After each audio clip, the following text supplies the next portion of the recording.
বিসমিল্লাহির রহমানির রহিম আলহামদুলিল্লাহি রাব্বিল আলামিন।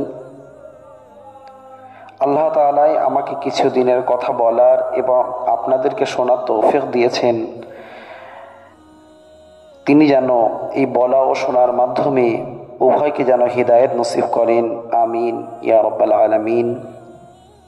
সম্মানিত সুধী, গত ভিডিওতে আপনাদেরকে শুনিয়েছিলাম যে আমাদের মধ্যে থাকা একটি অ্যাটম পাওয়ার, সুপ্রিম পাওয়ার, ঈমান নামক এমন একটি জিনিস আছে যার মর্যাদা, যার মূল্য পৃথিবী বিক্রি করে দেওয়াও সম্ভব নয়। প্রত্যেক ব্যক্তির জন্য এই মেসেজ ছিল যে আপনার মতন একজন ব্যক্তির জন্য যদি আপনার মধ্যে ঈমান থেকে থাকে তাহলে সমস্ত পৃথিবীকে আপনার জন্য টিকিয়ে রাখা হয়েছে।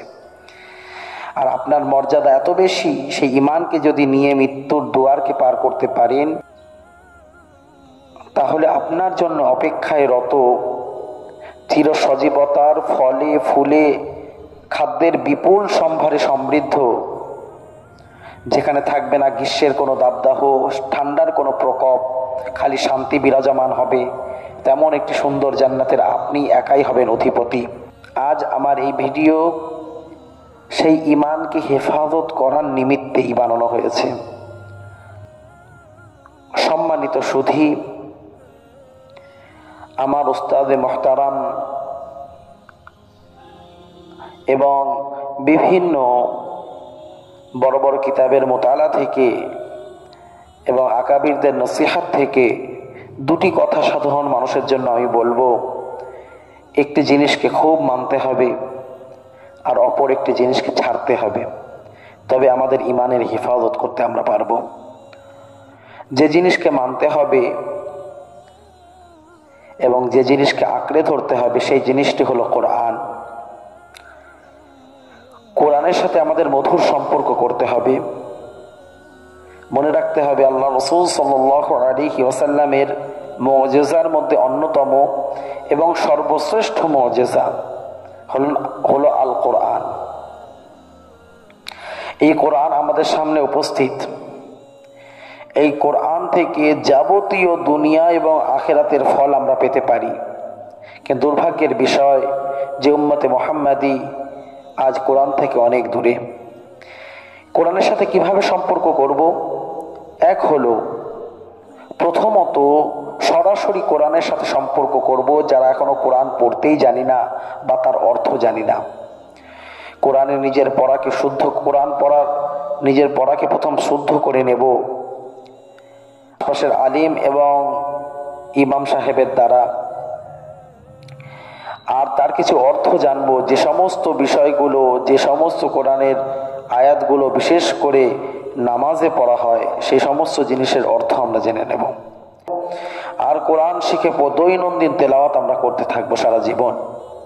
এই হলো কোরআনের সাথে সরাসরি একটি সম্পর্ক। কোরআনের সাথে সম্পর্কের মধ্যে আরো কয়েকটি ধাপ রয়েছে, যেমন কোরআনের ব্যাখ্যা, হাদিসের প্রতি আমল। যখনই আল্লাহ রাসূল সাল্লাল্লাহু আলাইহি ওয়াসাল্লামের হাদিস আমরা উলামায়ে কেরামের কাছ থেকে শুনবো তখন সেটা মানার চেষ্টা করব। তৃতীয় আরেকটি ধাপ রয়েছে কোরআনের বাহক, অর্থাৎ কোরআনের শাব্দিক বাহক হলো হাফিজে কোরআন, আর কোরআনের অর্থের বাহক হলো আলিম উলামা, ওয়ারাসাতুল আম্বিয়া। এদের সাথে সুসম্পর্ক রাখবো। কোরআনকে যেমন মর্যাদা দেই তাদেরকে তেমন মর্যাদা দিয়ে তাদের কথাকে মানার চেষ্টা করব।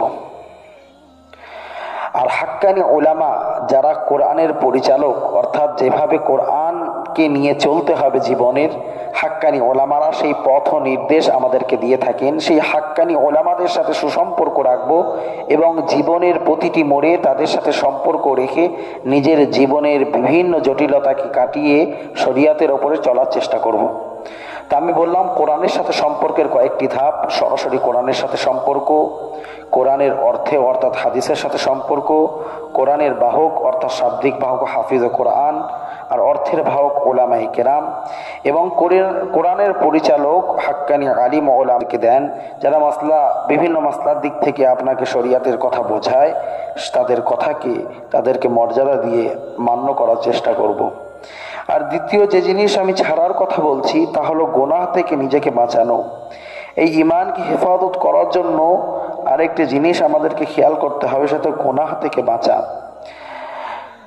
গুনাহ থেকে বাঁচার মধ্যে এখন এই সময় 2024 সালে আমি আপনাদেরকে জানাচ্ছি, বিগত এক যুগ হলো আমাদের কাছে এমন একটি গুনাহ এতভাবে বিস্তার লাভ করেছে যে ছোট থেকে নিয়ে শুরু করে বৃদ্ধ মানুষ পর্যন্ত এই গুনাহের মধ্যে আবদ্ধ হয়ে পড়ছে।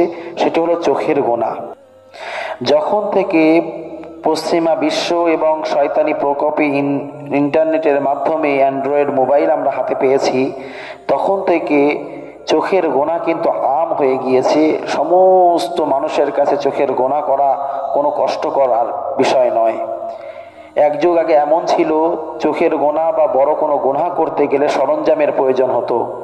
এখন পকেট থেকে হাতের মুঠোফোনের মধ্যে মসজিদের কোনায় বসে গুনাহ করলেও মানুষ ধরতে পারবে না সে গুনাহ করছে। আল্লাহ হেফাজত করুন আমাদেরকে। এই চোখের গোনা থেকে হেফাজত হতে হবে। এবং খাসভাবে যে ইন্টারনেটের মাধ্যমে বিভিন্ন ঈমান চুরির ব্যবস্থা করা রয়েছে, তওবা করে নিন। যে ইন্টারনেটের মাধ্যম থেকে শেখা বা ফেসবুক, হোয়াটসঅ্যাপ, ইউটিউব, ইনস্টাগ্রাম, এর থেকে যে মেসেজগুলো পাচ্ছি, সরাসরি এই মেসেজের প্রতি আমল না করা। আমি যে আপনাদেরকে অত্যন্ত দর্দ নিয়ে এই কথা বলছি, আমি এমনকি নিজের ভিডিওতেও এই কথা বলছি। আমার কথাকে আপনাকে মানতে হবে না, আমার কথাও আপনি যাচাই করুন। আপনার স্থানীয় আলিম ওলামাদেরকে, হাক্কানি ওলামাদেরকে সাথে আপনি পরামর্শ নিন। আমি আজকের এই কথা শুনেছি, এই কথার উপরে কি আমল করতে পারবো? আপনি মনে রাখবেন, আজ যুবক শ্রেণীর এক বড় অংশ ইন্টারনেটের কথায় মত্ত হয়ে নিজের ঈমানকে বেছে দিচ্ছে, দীর্ঘদিনের আমলকে নষ্ট করে দিচ্ছে। সাহাবায়ে কেরাম রিজওয়ানুল্লাহি আলাইহিম আজমাইন গণের উপরে আঙুল তুলছে, নাউযুবিল্লাহ, এই ইন্টারনেটের উপরে ভরসা করে, এই ইন্টারনেটের বিভিন্ন কথা শোনার উপরে ভরসা করে। হেফাজত করুন, নিজেকে সংযত করুন, বাঁচুন এই ইন্টারনেট থেকে। আমার কথাকেও আপনাকে মানতে হবে না, আপনি কোনো হাক্কানি ওলামার দ্বারস্থ হন এবং কথাকে মিলিয়ে নেন। যদি সেটা শরীয়ত সম্মত হয় তারপরে আমল করুন। ছোট্ট একটি আপনাদেরকে উদাহরণ দিচ্ছি। যদি একটি প্লেটের মধ্যে 10 রকম খানা থাকে আর আপনাকে বলা হয় যে 10 রকম খানাই খুবই সুস্বাদু, কিন্তু এক রকম খানার মধ্যে বিষ মিশ্রিত রয়েছে, কোনো পাগল ব্যক্তিও যদি এই কথাটা মনে হয় শোনে, সেই খাবারে হাত দেবে না। তেমন আমাদেরকে ঈমান লোটার জন্য মনে রাখতে হবে, এই পশ্চিমা মিডিয়ার, এই ইন্টারনেটের মধ্যে অনেক নামধারী শেখ, অনেক দাড়ি টুপি লাগিয়ে পাগড়ি জুবরা পরে ঈমানকে লোটার চেষ্টা করছে। সুতরাং এত মূল্যবান ঈমানকে কিন্তু আমরা এমনভাবে নষ্ট করতে পারি না যে ইন্টারনেটের মধ্যে ভালো মন্দের সংমিশ্রণ রয়েছে। আমি বলছি না ইন্টারনেটে সবাই খারাপ, বেশিরভাগ ভালোও হতে পারে আর কিছু খারাপও হতে পারে, কিন্তু যেখানে খারাপ এবং ভালো দুটো সংমিশ্রণ রয়েছে, সেখানের কথাকে আমি কেন অ্যাকসেপ্ট করব? যদি একটি গেঞ্জি কেনার কথা হয়, একটি জুতা কেনার কথা হয়, তবু আমরা ব্র্যান্ডেড মাল নেই। হ্যাঁ, রূপা কোম্পানির তো, লাক্স কোম্পানির তো, নতুবা নেই না। কোনো বাজারের দোকানি যদি বলে যে এই জিনিসটা ভালো হতে পারে, খারাপও হতে পারে, তখন কিন্তু কোনো ক্রেতা কিন্তু সেই জিনিসটাকে কিনবে না। তা সুতরাং আমরা ঈমানকে কিভাবে অন্যের কথা শুনে নিজের ঈমানকে বিক্রি করে দিতে পারি? তাদের কথা শুনলাম আর সঙ্গে সঙ্গে আমল করে নিলাম, কিনে নিলাম কথাটাকে, আর সঙ্গে সঙ্গে নিজের ঈমানকে ধ্বংস করে দিলাম, এ কিভাবে হতে পারে? ওই জন্য ইন্টারনেট থেকে নিজেকে হেফাজত করুন। বিশেষ করে চোখের গোনা এবং ঈমান লোটার যে সমস্ত প্রক্রিয়া রয়েছে ইন্টারনেটের মাধ্যমে, আল্লাহ তাআলা মুসলিম উম্মাহকে ঈমানকে হেফাজত করার এবং এই শয়তানের বিভিন্ন জাল থেকে বাঁচার তৌফিক দান করুন। আমিন। ওয়া আখিরু দাওয়ানা আলহামদুলিল্লাহি রাব্বিল আলামিন।